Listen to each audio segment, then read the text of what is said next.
Fermez les yeux un instant et imaginez. Imaginez une maison où tout semble parfait de l'extérieur. Des murs propres, une famille respectée, des sourires bien placés devant les autres. Mais derrière cette façade se cache une réalité bien différente. Aujourd'hui, je vais vous raconter une histoire qui dérange. Une histoire qui fait réfléchir, une histoire d'amour, mais surtout une histoire de rejet, de regard des autres et de courage. C'est l'histoire d'une femme qui avait tout pour rentrer dans les cases, une femme à qui on avait toujours dit quoi penser, quoi dire, et surtout, qui aimer. Elle s'appelait Élise. Depuis toute petite, Élise avait appris une chose. Dans sa famille, l'image est plus importante que le cœur. On lui répétait souvent « Fais attention à ce que les gens vont dire, ne nous déçois pas, sois digne de nous ». Alors elle a grandi comme ça, en faisant attention, en se contrôlant, en se taisant, jusqu'au jour où quelque chose a changé.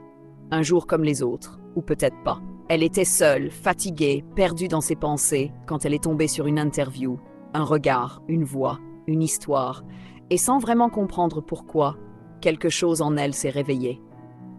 Ce n'était pas juste de l'admiration, c'était pas juste une simple attirance, c'était plus profond que ça. Elle voyait quelqu'un qui avait souffert, quelqu'un qui avait été critiqué, jugé, rabaissé, mais qui s'était relevé, quelqu'un qui n'avait pas laissé les autres définir sa valeur.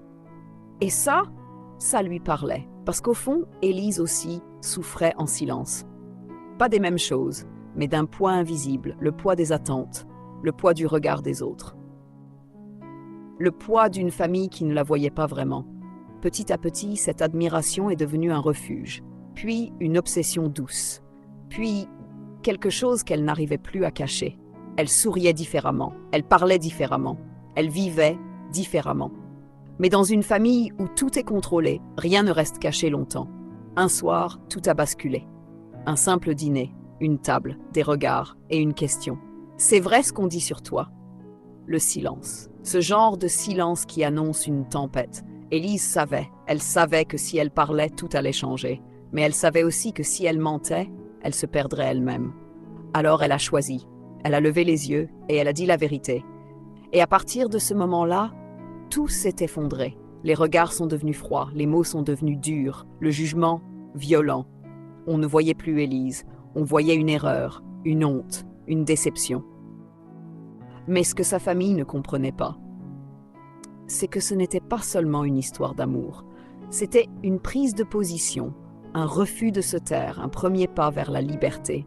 Et c'est là que l'histoire commence vraiment, parce que parfois, aimer quelqu'un, ce n'est pas juste une question de cœur, c'est un acte de rébellion.